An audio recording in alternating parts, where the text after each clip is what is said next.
जय गुरु। The journey of super consciousness में हम आपका स्वागत करते हैं। ये विशेष बुक जहाँ है प्रकाश गुरु जी की है। इसमें ऊपर ही लिखा हुआ है, जीवन की चुनौतियों का सामना करने के लिए अंतर्दृष्टि और प्रेरणा। इस बुक को जब हम पढ़ते हैं ना, तो हमें बहुत कुछ अंतर्दृष्टि के लिए बहुत कुछ अच्छा मिलता है। तो मैं आज विशेष जो चर्चा है, ये पेज नंबर है 125। गुरुजी के कुछ कथन है इसमें। मैं विशेष जो बात करने जा रही हूँ, ये टाइटल है पूर्व बुरे कर्मों के प्रति सही दृष्टिकोण। पूर्व बुरे कर्मों के प्रति सही दृष्टिकोण। आज बहुत तूफानी हवा चल रही है, ऐसा लग रहा है सेल्फी स्टैंड गिर जाएगा, बहुत तेज़ हवा है, तो इसलिए बीच बीच में फ़ोन पकड़ने लग जाती हूँ।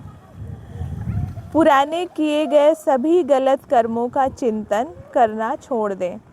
गुरु जी कह रहे हैं कि जो हमारे पूर्व बुरे कर्म हैं, उनके प्रति हम अपना सही दृष्टिकोण कैसे रखें।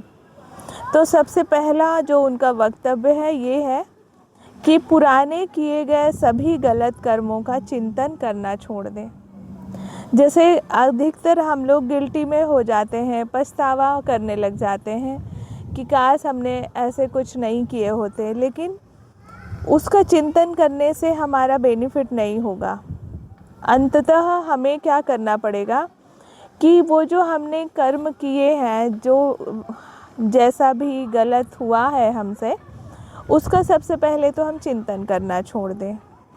क्योंकि हमेशा ही जब जो चीज़ जो हमने जो भी किया है पहले, अगर हम उसी पे सोचते विचारते रह जाएंगे तो कुछ अच्छा आगे अच्छा कुछ होगा ही नहीं। मतलब वो साइकिल जो है ना, वो रिपीट होती रहेगी। इसलिए बोलते हैं कि वर्तमान का जो हमारे अभी के विचार हैं वो वर्तमान में रहें। ना आप पास्ट की चिंता करो, ना फ्यूचर का। पास्ट जो बीत गया वो भी कुछ नहीं किया जा सकता, उसमें कोई बदलाव नहीं किया जा सकता, और उसकी चिंतन करते रहने से उस पे उसी का रिपीट साइकिल होने की संभावना है, ऐसा रहता है। नेक्स्ट वो बात कर रहे हैं कि वे आप अब आपके नहीं हैं। मतलब पुराने किए गए सभी गलत कर्मों का चिंतन करना छोड़ दें, वे अब आपके नहीं हैं। जो पुरानी बातें, पुराने इवेंट्स, जो भी चीज़ें हुई हैं, वो आपके नहीं हैं, उन्हें भुला दें। यह चिंतन ही है जो आदत और स्मृति बनाता है।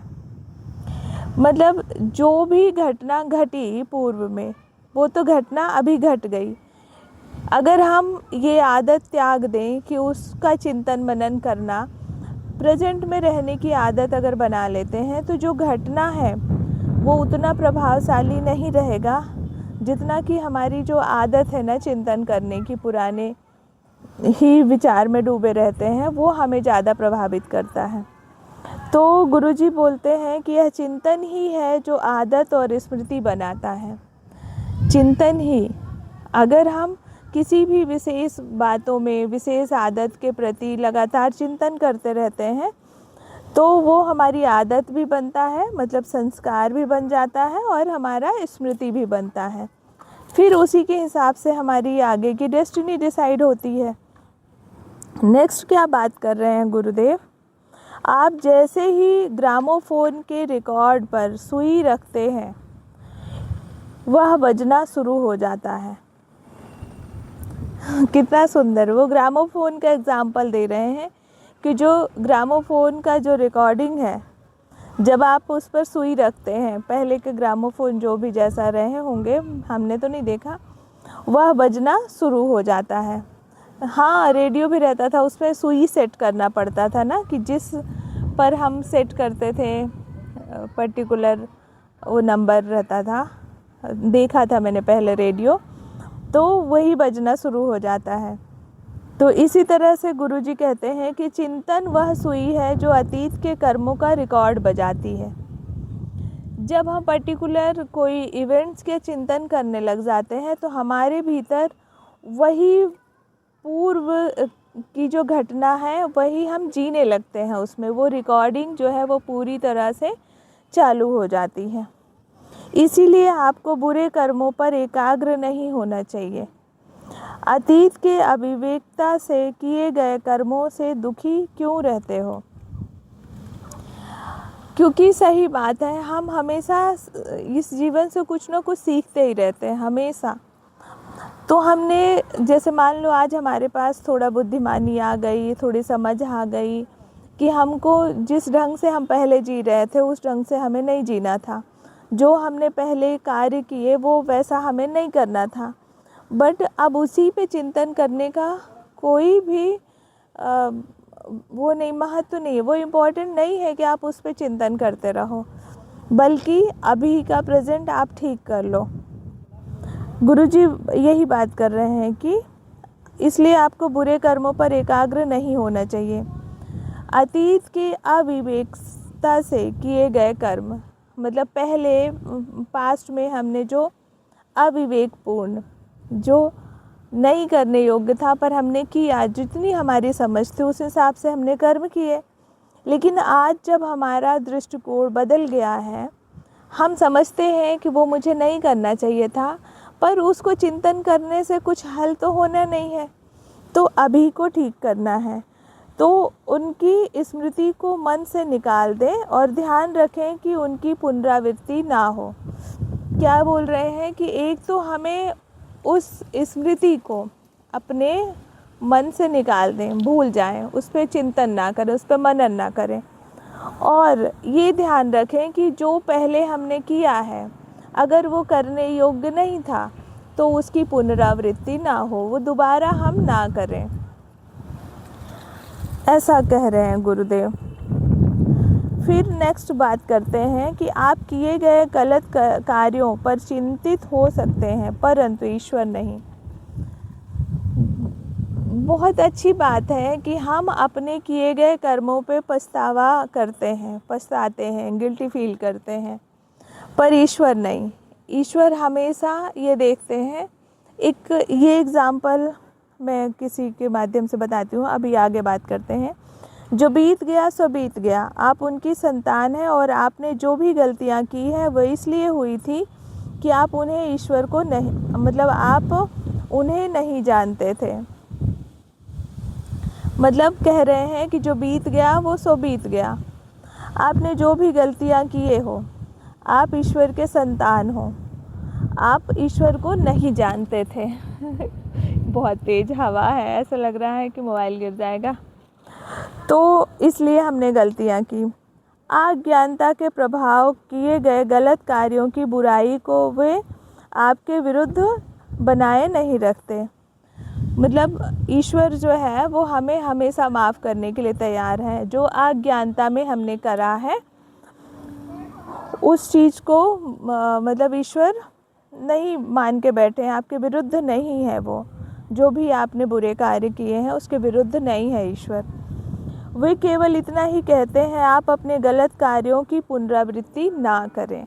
जब आप जान गए हैं, समझ गए हैं कि ये गलत है, तो आप उसकी पुनरावृत्ति ना करें, बार बार उसी कार्य को ना करें, ये जानते हुए भी कि हमने गलत करा है। बस इतना ही चाहते हैं ईश्वर।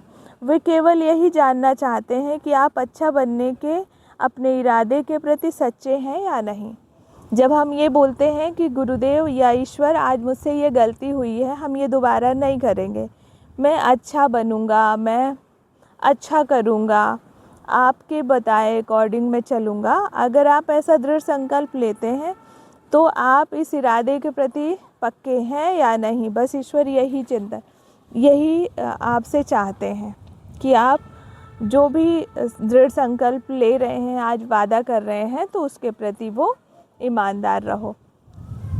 इस बात को हम बहुत प्रैक्टिकल वे में थोड़ा सा और अपने पास से सोचते हैं कि जब अपना कोई बच्चा है, अभी छोटा है, नादान है, जब बहुत छोटा होता है तो वो कुछ भी गलत करता है, हम जानते हैं कि ये गलत कर रहा है और हम उसको समझाते भी हैं कि बेटा ये गलत है, तो हम गुस्सा नहीं होते, बस उसको सिखाते जाते हैं कि बेटा ये ऐसा करना है, ऐसा नहीं करना है। हम कभी अपने बच्चे के प्रति नाराज़ नहीं होते, गुस्सा नहीं होते, सामने थोड़ा सा करते भी हैं, थोड़ा रूडपन दिखाते हैं, डांटते हैं कि बेटा आपने गलती करी है, लेकिन अंदर से कोई मैल नहीं होता बच्चे के प्रति। लेकिन जैसे जैसे बच्चा बड़ा होता जाता है, हमने एक बार किसी बात के लिए मना किया, जैसे मेरा बच्चा है, वो घड़े में पानी भर रहा था, मुझे पता है कि वो अगर सावधानी पूर्वक घड़े में पानी भरेगा तो आज पास पानी नहीं गिरेगा।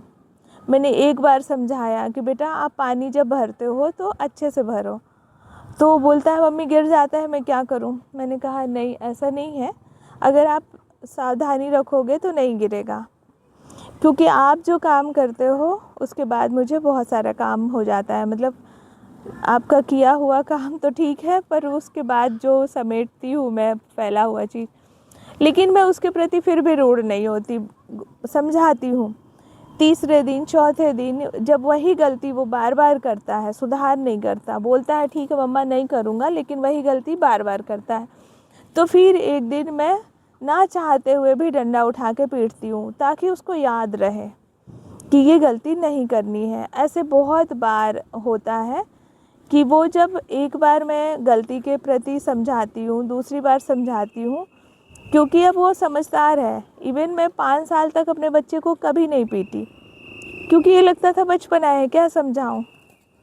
लेकिन जैसे जैसे वो बड़ा होते गया और अभी जब वो टीनेजर्स में है, तो अब मैं होप करती हूँ कि नहीं, अब इतना तो इसको समझदार होना चाहिए कि मैंने एक बात के लिए जो समझा दिया इसको समझ में आना चाहिए।